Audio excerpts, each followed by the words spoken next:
The Veridion Briefing. Welcome to the Veridion Briefing. I am Sloan Mercer with the Veridion Group, a private intelligence and security consultancy. This is the Global Terrorism and Political Violence Situation Report for the week ending April 1st, 2026. I need to tell you something at the top of this briefing that is different from what I normally say. Normally, I start by telling you which theater leads the global board and why. I will do that today, but this week, I want to start with something more important than the lead theater. The most dangerous thing happening in global security right now is not the thing getting the most attention. The most dangerous analytical failure in this reporting cycle is not a missed signal or a faulty model. It is attention compression. The Middle East is generating such intense escalation pressure that it is consuming virtually all of the decision bandwidth available to senior leaders, corporate security teams, and policymakers. And while everyone is watching the Middle East, mass-casualty civilian attacks are happening in eastern Congo and Sudan at a pace and scale that would dominate global headlines in any other news cycle. But they are not getting headlines. They are not getting executive review. They are not getting the response they warrant because there is only so much attention to go around, and the Middle East is taking all of it. That is not just an observation. That is a structural analytical risk that we are formally flagging in this assessment. And I am going to come back to it after we cover the theaters that are getting the attention, because understanding why the thing nobody is watching may be the thing that matters most is exactly the kind of discipline that separates intelligence from news coverage. Let me now walk through the global picture. The dominant pattern this week is persistent war burden combined with short-horizon escalation. Those are two different things happening simultaneously, and the combination is what makes this period unusually dangerous. Persistent war burden means theaters where violence has been running at extreme levels for extended periods, Ukraine being the clearest example. The war does not stop. The strikes do not stop. The casualties do not stop. But because it has been happening for years, it recedes in salience even though the actual violence remains among the most intense on the planet. Short-horizon escalation means new, dynamic deterioration where the trajectory is actively worsening, the Middle East being the clearest example. This is where the Iran-Israel retaliatory cycle, Lebanon's fragility, and Yemen-linked spillover are creating conditions that could widen into something materially more dangerous within days, not months. When persistent war burden and short-horizon escalation happen simultaneously across multiple theaters, the decision environment for anyone with international exposure becomes extraordinarily challenging. You cannot deprioritize the chronic theaters because the violence there is real and ongoing. But you cannot ignore the escalating theaters because the trajectory there is worsening and the consequences of miscalculation are strategic in scale, and you have a finite amount of attention, resources, and review capacity. That is the environment we are operating in this week. Now let me take you through it, theater by theater. The Middle East and North Africa produced the sharpest and most decision-relevant escalation signal of the entire 168-hour assessment window. It is the top global escalation cluster, and it earned that designation because both our structural baseline and our live open-source signal layer aligned more strongly in MENA than in any other theater. The driver is a reciprocal strike cycle involving Iran, Israel, Lebanon, and Yemen-linked actors.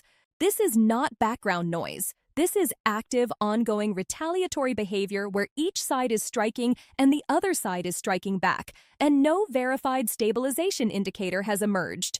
No ceasefire, no credible diplomatic off-ramp, no observable reduction in strike tempo across any of the active nodes.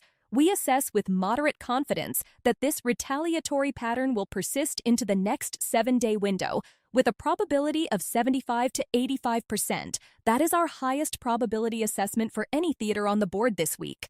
The principal analytical uncertainty is whether the current dynamics represent a short, intense peak that exhausts itself through mutual restraint, or whether they represent the onset of a more durable and widening multi-front campaign. That distinction carries material consequences for force protection assumptions, alliance posture, and regional operating environments. and we cannot resolve that question with currently available evidence. What we can tell you is what would change the picture. A fast, independently verifiable de-escalation with observable reductions in strike tempo across multiple nodes simultaneously would be the principal disconfirming condition for our assessment. We have not observed that. What we have observed is continuation and, in some areas, intensification. The structural baseline reinforces the live picture. Iran carries a 90% exceedance probability in our model, meaning the system assesses with very high confidence that Iran's political violence event count will exceed its historical high-stress threshold. Lebanon is at 88%, Israel at 88%. These are not marginal readings. These are among the highest structural signals anywhere on the global board. Lebanon deserves specific attention because it functions as a hinge point within the broader MENA escalation system. We assess with moderate confidence that Lebanon will remain one of the most fragile escalation nodes in the next 7-day window, with a 70 to 80% probability of sustaining elevated fragility with recurrent strike and exchange activity. Lebanon's structural position makes it the place where a bounded retaliatory cycle is most likely to transition into something wider. If the current exchange pattern expands into a broader front in Lebanon, the escalation dynamics change qualitatively, not just quantitatively. That is the transition we are monitoring for, and it is the reason Lebanon carries a senior review-warranted priority in our assessment. The Iran-Israel track is what we identify as the primary engine of global warning burden reprioritization. That is a mouthful, so let me explain what it means in practical terms. The Iran-Israel dynamic is the single factor most responsible for shifting where the world's attention, resources, and analytical capacity are being directed. It is not just the most dangerous bilateral relationship on the board. It is the relationship that is reshaping the entire global priority map, pulling attention and resources toward the Middle East and away from every other theater. We assess with moderate confidence that this dynamic will remain the top driver of global warning burden in the next 7-day window, at 75 to 85% probability. The dominant failure mode for analysts and decision-makers is misreading an intense but bounded episode as evidence of a longer sustained campaign. Absent de-escalation indicators, analytical posture should default to persistence. Hope is not a disconfirming indicator. Observable behavior is. The Gulf states present an interesting and often misunderstood signal. The United Arab Emirates carries an 81% exceedance probability in our structural model. Kuwait is at 67%, Bahrain at 57%, Qatar at 53%. These numbers look alarming, but they require careful interpretation. All of these countries have TAU values, meaning historical high-stress thresholds that are very low or zero. This means even minimal recent activity registers as a significant departure from their historical norm. We have not promoted any of these countries above model watch status because there is no live corroboration to support treating them as active escalation cases. They are monitoring signals, not crisis signals. But they tell you something important about the regional stress environment. Even countries that are historically very quiet are registering shifts. Now let me turn to the theater that carries the heaviest persistent war burden on the planet. Ukraine sustained continued Russian strike pressure throughout the entire assessment window. There was no verified reduction in operational tempo. Diplomatic contacts proceeded in parallel with continued strikes, but those contacts did not translate into battlefield relief. Ukraine's structural exceedance probability is 88%, reflecting an operating environment that remains deeply abnormal by any historical standard. The analytical challenge with Ukraine is what we call chronic burden normalization. When violence has been this intense for this long, there is a natural human tendency to treat it as background noise. The strikes keep happening. The casualties keep accumulating. But because it is not new, it stops triggering the same level of attention and review. That normalization is itself a risk. The violence in Ukraine is not routine just because it is persistent. The consequences for organizations with Eastern European exposure, for energy markets, for logistics corridors, for alliance operating assumptions, all of those consequences remain fully active, even if the headlines have moved on. We assess with moderate confidence that Ukraine will remain a top-tier persistent war-burdened theater in the next 7-day window, at 70 to 80% probability. The dominant failure mode is reducing monitoring cadence because the situation feels familiar. Familiarity is not the same as safety. Russia is treated in our assessment as part of the same war system as Ukraine rather than as a separate, lower priority track. Russia's structural exceedance probability is 53%. Separating Russia from the Ukraine conflict system for analytical purposes would be methodologically unsound. South Asia presents a pattern this week that is analytically treacherous, and I want to explain why, because the risk of misreading this theater is higher than in any other region on the board. Pakistan and Afghanistan are simultaneously engaged in official diplomatic talks and active cross-border military violence. Talks are happening. Shooting is also happening.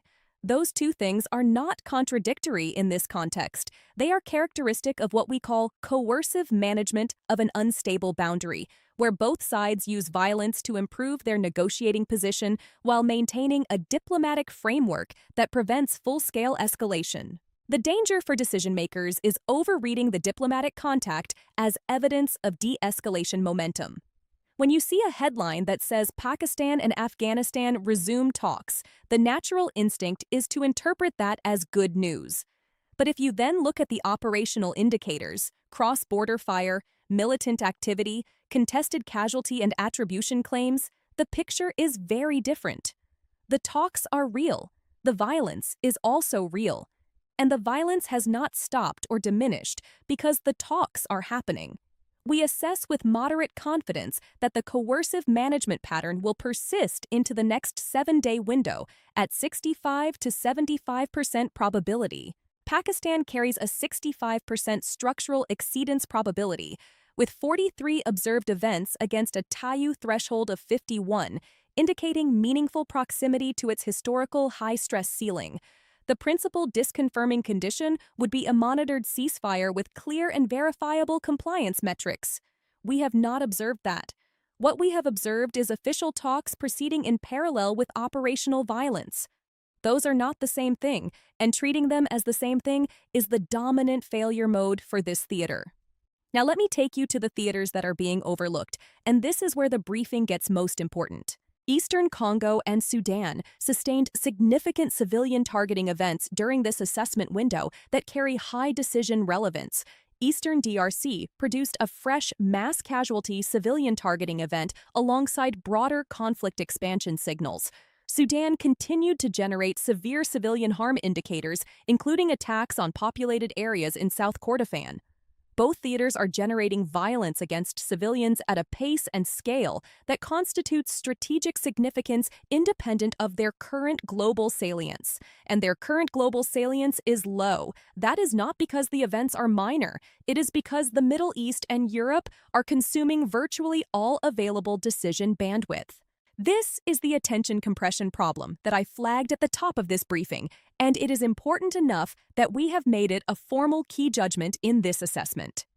Key Judgment 8 states, "We assess with moderate confidence that the most dangerous analytical failure in this reporting cycle is attention compression displacing sub-Saharan Africa from senior review agendas, with MENA and Europe dominating finite analytical and decision bandwidth, while Eastern DRC and Sudan sustain decision-relevant violence levels. The probability that SSA will remain underweighted relative to actual civilian risk burden in the next review cycle is assessed at 70 to 80% absent deliberate senior watch maintenance." Let me unpack what that means practically.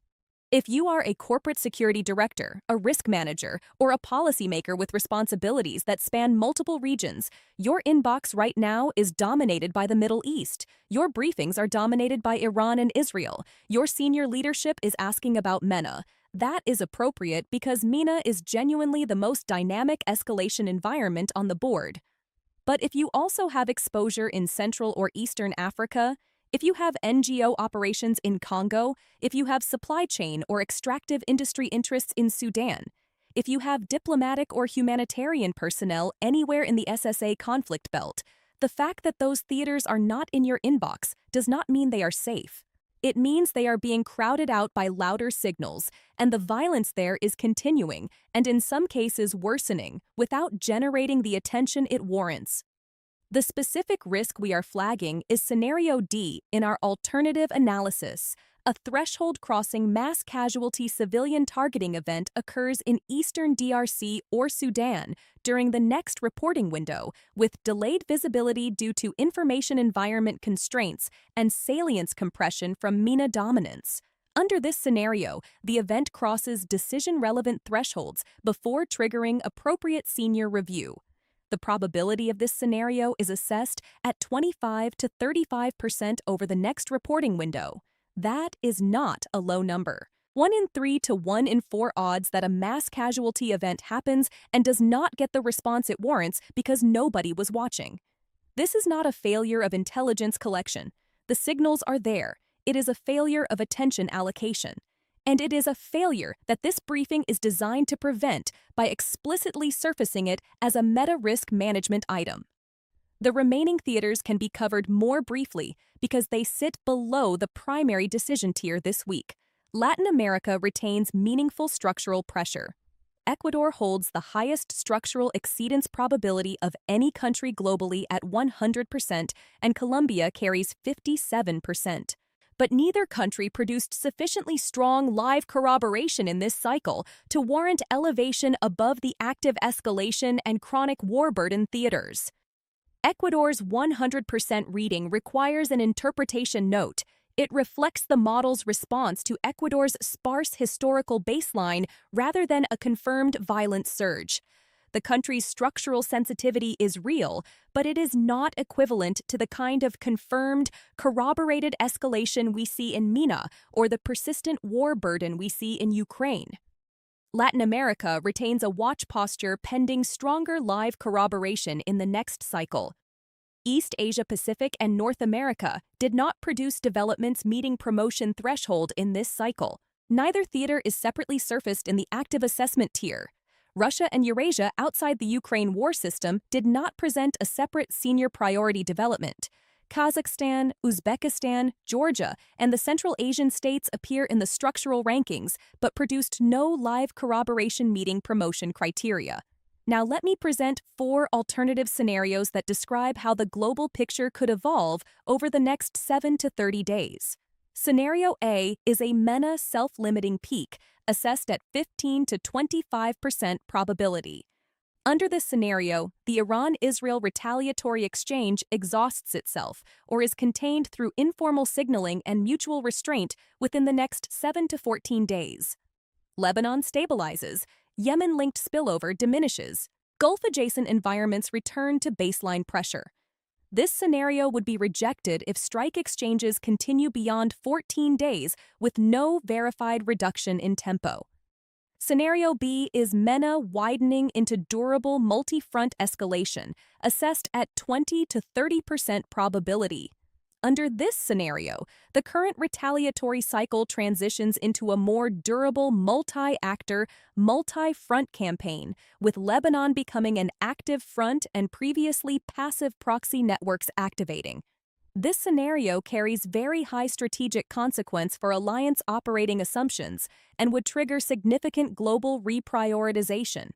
The confirming indicators would be expansion of strike geography and credible reporting on wider operational planning. Scenario C is Pakistan-Afghanistan diplomatic collapse, assessed at 15 to 25% probability.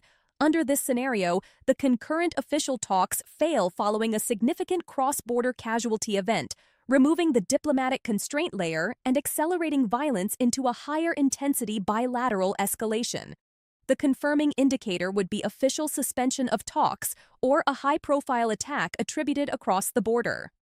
Scenario D is an SSA mass casualty threshold event with delayed visibility, assessed at 25 to 35% probability. Under this scenario, a threshold-crossing civilian targeting event occurs in eastern DRC or Sudan with delayed detection due to information, environment constraints, and attention compression. This is the scenario I described at length, and it is the one that worries me most precisely because it is the one least likely to be caught in time. Let me close with what we do not know, because these gaps directly constrain the confidence levels in everything I have told you. We do not have independent confirmation of the geographic boundaries for the MENA escalation cluster. We cannot tell you with confidence whether the retaliatory cycle will remain contained within its current nodes or expand. Our assessment relies on structural alignment and live-OSINT rather than intent confirmation. We do not have sufficient near-real-time strike damage consolidation for Ukraine to assess precisely whether the campaign is plateauing or still intensifying. We know it is severe. We cannot tell you its exact trajectory with precision. We do not have independent ceasefire compliance verification for Pakistan-Afghanistan. Both governments are framing the situation through their own lenses.